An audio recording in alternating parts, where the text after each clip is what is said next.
Praise God. Welcome to Esther worship channel. మరొక video ద్వారా మిమ్మల్ని కలుసుకుని దేవుని వాక్యం మీతో పంచుకోవడానికి దేవుడు నాకు ఇచ్చిన ఆయుష్ను బట్టి, ఆరోగ్యాన్ని బట్టి, జీవమును బట్టి, ఊపిరిని బట్టి ఆయనకు కృతజ్ఞత చెల్లిస్తున్నాను. మేము ఏమై ఉన్నామో అది కేవలం దేవుని కృప అని ఆయన్ని బట్టి, అందుని బట్టి సంతోషిస్తూ ఆయన ఉచిత కృపను బట్టి ఆయనకి కృతజ్ఞత స్తుతులు చెల్లిస్తున్నాను.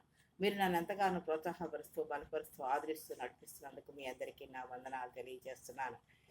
ఈరోజు ఇస్రాయేల్ ప్రజల ప్రయాణాల గురించి మనం తెలుసుకుంటున్నాం. కొద్దిగా కొన్ని విషయాలు. ఈయన 17వ అధ్యాయం నిర్గమకాండము 1 నుంచి అందులో చూసుకుంటే 17వ అధ్యాయంలో ఆయన బండ నుండి నీళ్లు రప్పించడం అద్భుతాలను చూస్తున్నాం. ఆయనకి ప్రజలకు ఇచ్చిన వాగ్దానం నెరవేర్చడంలో ఆయన పితరులకు ఇచ్చిన వాగ్దానం పట్ల విశ్వసనీయతగా ఇశ్రాయేలు ప్రజలు ఎన్నిసార్లు తడుక్కున్నప్పటికీ, గొడుక్కున్నప్పటికీ ఆయన అనేకమైన అద్భుతాలు చేసి ఆయన వాళ్ళని పోషించి అరణ్యంలో నడిపించిన దేవుడిని గురించి కొన్ని విషయాలు మనం ఇందులో తెలుసుకుందాం. చిన్న ప్రార్థన చేసుకుందాం. అత్యంత మహాపరిశుద్ధులను, ప్రేమమయుడు, కృపామయుడు, దయామయుడైన ప్రభువా, మీ అప్రంజి పాదములకు లెక్కలేని స్తుతులు, స్తోత్రాలు, వందనాలు చెల్లించుకుంటూ మీ పాద సన్నిధానానికి వచ్చినానైనా. నా ప్రభువా, ఇజ్రాయేల్ యొక్క ప్రయాణం ద్వారా వారి పట్ల మీరు ఎన్నో అద్భుత కార్యాలు చేశారు తండ్రి. మీరు ఎంతైనా నమ్మదగిన వారు ప్రభా, వాగ్దానం ఇచ్చి నెరవేర్చే దేవుడు తండ్రి. నాయన ఇందులో వివరించడానికి, ఈ అధ్యాయంలో మీరు చేసిన అద్భుతాలు వివరించడానికి నాకు ఈ వాక్యాన్ని బోధించడానికి నాకు జ్ఞానం సరిపోదు. మీ ఆత్మ నడిపింపు దయచేసి మీరు మాతో మాట్లాడి మా జీవితాలను సరిచేసి విశ్వాసంలో, వియందు భయభక్తుల్లో మేము స్థిరముగా ప్రార్థనా జీవితంలో ముందుకు సాగిపోయే కృపను గురించి మీరే సహాయం చేసి నడిపించమని మీ ప్రియకుమారుడు మా రక్షకుడైన యేసుక్రీస్తు వారికి పదాలు పట్టుకుని అతి మిక్కులనంగా వెళ్ళిపోతున్నాం తండ్రి. బండ నుండి నీళ్లు రప్పించడం, వాటర్ ఫ్రమ్ ద రాక్. రెఫీదీములో ఒక బండ నుండి దేవుడు అద్భుతంగా నీటిని అనుగ్రహించటను మరియు అమాలీకులపై సాధించిన విజయమును అధ్యాయం సూచిస్తుంది.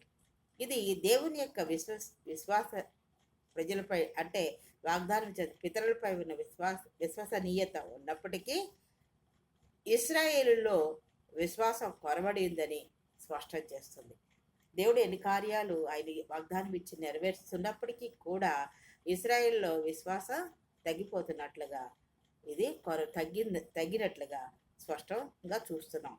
ప్రజలు సడుగుతున్నారు, గొడుగుతున్నారు. మసా బరీబా దగ్గర దేవుడు స్పందించి ఆ సడుగుడు గొడుగుడు అప్పుడు కూడా ఆ మసా మెరీబా అక్కడ దేవుడు స్పందించి వాళ్ళ పట్ల వారికి విజయాన్ని ఇచ్చిన దేవుణ్ణి గురించి ఇక్కడ చూస్తున్నాం. దేవుని యొక్క స్పందించిన తీరు మరియు వాళ్ళ విజయానికి ప్రార్థన తర్వాత ఐక్యత ఎంత అవసరమో ఈ అధ్యాయం తెలియజేస్తుంది. విజయాలు రావాలంటే ప్రార్థన అవసరం, ఐక్యత అవసరం. ఎంత అవసరమో ఈ అధ్యాయం తెలియజేస్తుంది. వాళ్ళు నీటి కొరత కారణంగా ఇశ్రాయేలు మోషేపై మళ్ళీ సడుగుతున్నారు. మోషేకి ఫిర్యాదు చేస్తున్నారు. మమ్మల్ని అక్కడి నుంచి, ఐగుప్తు నుంచి తీసుకొచ్చావు, ఇక్కడ చంపడానిక, నీళ్లు లేకుండా మేము మరణిస్తాము అని, ఎందుకోసం నువ్వు తీసుకొచ్చావా అని మోషేపై వాళ్ళు ఫిర్యాదు చేస్తున్నట్లుగా చూస్తున్నాము. మోషే దేవునికి మొరపెట్టినట్టుగా చూస్తున్నాం. మోషే దేవునిపై నమ్మకం లేకపోవడం కాదు, దేవునిపై మోషేకి చాలా నమ్మకం ఉంది. కానీ మరియు ఆయన సన్నిధిని పరీక్షించడంగాను భావించాడు. అయితే మోషే నమ్మకం వదలలేదు దేవునిపై. వీళ్ళ సణుగులు అన్నీ సహిస్తూ ఆయన దేవునిపై నమ్మకం నమ్మకం లేకుండా కాదు, లేకపోవడం అనేదే లేదు మోషేకి. ఆయన నమ్మకం ఉంచి ఆయన సన్నిధిని పరీక్షించడంగా భావించాడు. ఆయన సన్నిధిలో వేడుకోవాలని గ్రహించాడు. ప్రజలు కఠినమైన నిందలు వేసినప్పటికీ మోషే తన కర్రతో కొట్టిన హోరేబులోని ఒక బండ నుండి నీటిని అందించి దేవుడు తన కృపను చూపించాడు. మోషే ఏం చేశాడు? దానికి ముందుగా ప్రజలు కఠినమైన నిందలు వేస్తున్నప్పటికీ మోషే తన కర్రను కొట్టిన హోరేబులోని తన్ని ఎంత సణిగినా, దేవునిపై సడుక్కున్న మోషేని సడుగుతో గొడుగులతో ఎంత బాధిస్తున్నప్పటికీ, ఎన్నో మాట్లాడుతున్నప్పటికీ కూడా మోషే తన కర్రతో కొట్టినప్పుడు ఆ హోరేబులోని ఒక బండ నుండి నీటిని అందించాడు దేవుడు. అందించి ఆయన యొక్క కృపను చూపించాడు. బండను దేవుని శక్తికి చిహ్నంగా, ఆ బండ ఏంటి దేవుని శక్తికి చిహ్నంగా, మరియు మన రక్షణ బండ అయిన క్రీస్తుకు పూర్వ సూచనగా చూస్తాం అన్నమాట. కాబట్టి ఈ రాత్రి కాల సమయంలో నువ్వు నేను ఎలాగున్నాను? మన విశ్వాసాన్ని కోల్పోతున్నామా? మన వ్యక్తిగత జీవితాల్లో కానీ, కుటుంబ జీవితాల్లో కానీ అనేకమైన అద్భుత కార్యాలు, ఆశ్చర్య కార్యాలు ఆయన చేస్తున్నప్పటికీ మనం ఆయనపై ఇంకా సడుగుతూ ఉన్నామా? విశ్వాసం కోల్పోతూ ఉన్నామా? మనం పరీక్షించుకోవాల్సిన వారమై ఉన్నాం. ప్రజల చర్యల కారణంగా మోషే ఆ స్థలానికి మసా మరియు మెరీబా అంటే ఏంటి? మసా అంటే పరీక్ష, కలహం. మెరీబా అంటే ఏంటి? కలహం అని పేర్లు పెట్టాడు. అమాలేకులు దాడి చేసినప్పుడు యెహోషువ సైన్యానికి నాయకత్వం వహించగా మోషే అహరోను హూరులతో కలిసి ఒక కొండపై ప్రార్థన చేశాడు. ఇంకా ఏం చేశాడు? అమాలేకులకు దాడి చేసినప్పుడు యెహోషువ సైన్యానికి నాయకత్వం వహించాడు. మోషే అహరోను హూరులతో కలిసి ఒక కొండపై ప్రార్థన చేస్తున్నారు. మోషే అహరోను హూరు వీళ్ళు ముగ్గురు కొండపై ప్రార్థన చేస్తున్నారు. మోషే తన చేతులను కర్రతో పైకెత్తినంతసేపు ఇశ్రాయేలులు విజయం సాధించారు.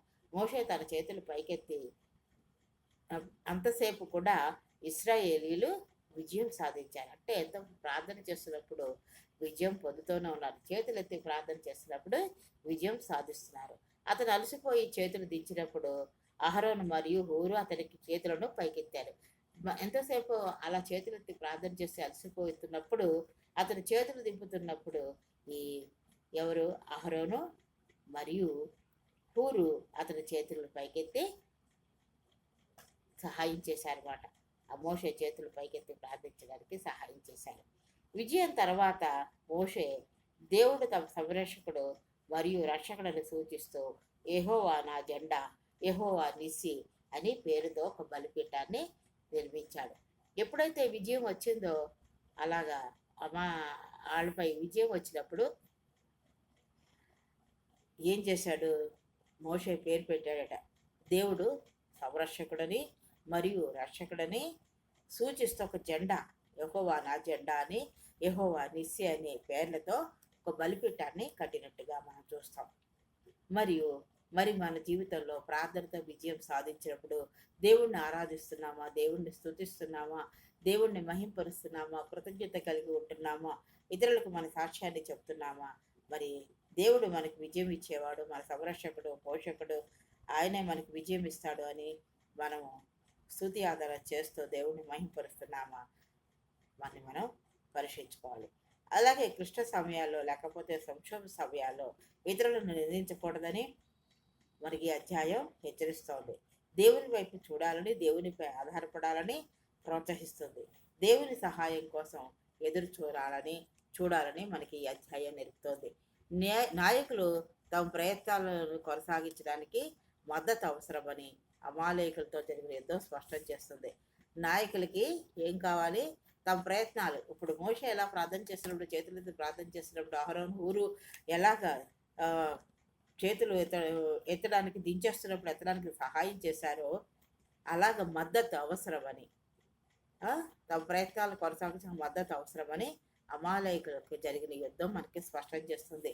కొన్ని సమయాల్లో మనకి నాయకుల ప్రార్థన కూడా మనకు అవసరమై ఉంటుంది. కాబట్టి వాళ్ళ మద్దతు, మన కొరకు ప్రార్థన చేసే వాళ్ళ మద్దతు కూడా మనకు అవసరమని ఈ అధ్యాయం స్పష్టం చేస్తుంది. మోషే అహరోను మరియు హూరు సహాయం చేయడం వల్ల మనం తెలుసుకుంటున్నాం అన్నమాట దీనివల్ల.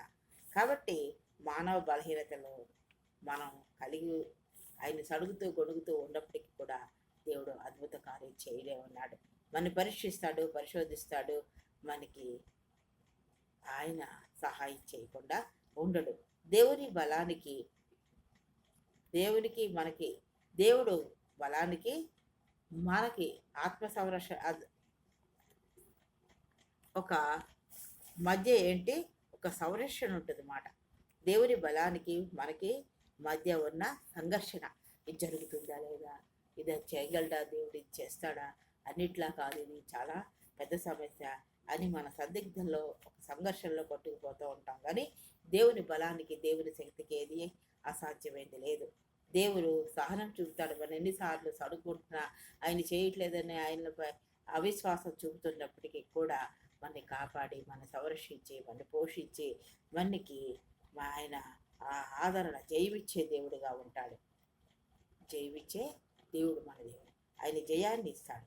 కాబట్టి ఆయన మనకి సహాయకుడు, పోషకుడు, సంరక్షకుడు, ఆయన సహాయం చేసి కాపాడే దేవుడు, మనకు విజయం ఇచ్చే దేవుడు అని మనం తెలుసుకొని ఆయన్ని బలముగా హత్తుకొని నీకోసం నా కోసం మరణమైపోయిన దేవుణ్ణి, ఆయన బలియాగం ద్వారా మనకిచ్చిన సర్వ సమృద్ధిని, స్వస్థతని, రక్షణని, వీటన్నిటిని బట్టి ఆయన స్తుతిస్తూ ఈలోక సంబంధమైన ఆశీర్వాదాలతో పరలోక సంబంధించి జీవాన్ని ఇచ్చిన దేవుణ్ణి ఎంతగానో నమ్మి విశ్వాసంతో ముందుకు సాగిపోవాలని అధ్యాయం ద్వారా మనం తెలుసుకుంటున్నాం కొన్ని. కాబట్టి అట్టి విశ్వాసంలో మనం ముందుకు సాగిపోవాలని కోరుతూ ఈ వీడియోని నేను ముగిస్తున్నాను. ప్రార్థన చేసుకుందాం. అత్యంత మహాపరిశుద్ధుడిలో, ప్రేమామయంలో, కృపామయంలో, దయామడిమైన ప్రభు, మీ అభివృద్ధి పాదం లెక్కలేని స్థుతులు, స్తోత్రాలు, వందనాలు చెల్లించుకుంటున్నాం. ఆయన మరొకసారి నీ పాత్రలకు వచ్చినాం. ఈ అధ్యాయం ద్వారా మీరు నా ప్రభ మీరు చేసిన అద్భుతాలని నాయన మాకు వివరించారు ప్రభ. మరి నాయన మీరు సంరక్షకుడు, పోషకుడు, విజయం ఇచ్చే దేవుడు. కాబట్టి నాయన మీ మీద మేము ఆధారపడాలి, సడుక్కోక గొడుక్కోక నాయన ఇది ఎందుకు వచ్చింది, ఇది నాకు ఎందుకు వచ్చింది, ఇలాంటివి అనుకోకుండా నాయన మీరు మమ్మల్ని పరీక్షిస్తున్నారని, పరిశోధిస్తున్నారని, మీ విశ్వాస జీవితంలో, ప్రార్థనా జీవితంలో స్థిరముగా ముందుకు సాగిపోవాలని, మా కోసం సమస్తము చేసిన మీ వైపే చూస్తూ మిమ్మల్ని ఆశ్రయిస్తూ మీలో ముందుకు సాగిపోవాలని, అటువంటి విశ్వాసంతో మేము ఎదగాలని మీ చిత్తం. కాబట్టి నాయన ఈలోక సంబంధించిన ఆశీర్వాదాలు, పరలోక సంబంధించిన ఆశీర్వాదాలతో మిమ్మల్ని ఆశీర్వదించి నాయన ముందుకు నడిపించమని, మా జీవిత పరివర్తన నమ్మకంగా విశ్వాసంగా ముందుకు సాగిపోయే పని గురించి మీరే సహాయం చేసి మహింపదమని మీ బ్రీక్ మాడు రక్షకుడైన యేసుక్రీస్తు వారి పుట్టి పదాలు పట్టుకుని అతి మిక్కులైన గేడుకొచ్చినాం తండ్రి. దేవుడు మిమ్మల్ని అందరినీ దీవించుగాక. నన్ను ఎంతగానో ప్రోత్సహిస్తూ బలపరుస్తూ ఆదరిస్తూ నడిపిస్తున్నారు. మరి సబ్స్క్రైబ్ చేసుకోవాలని, దానికి నువ్వు ప్రోత్సహించాలని, ముందుకు నడిపించాలని కోరుతున్నాను. అంత మాత్రమే కాకుండా మీలో ఎవరికైనా ప్రార్థన అవసరాలు ఉన్న మా నంబర్కి ఫోన్ చేసి, మీరు ఫోన్ చేసి మీ గురించి ప్రార్థన చేస్తాము. అందుకు కామెంట్ పెట్టాలని, సబ్స్క్రైబ్ చేసుకోవాలని, ఇంకా ముందుకు నడిపించాలని కోరుతూ ఈ వీడియో నేను ముగిస్తున్నాను. దేవుడు మిమ్మల్ని అందరినీ దీవించుగా.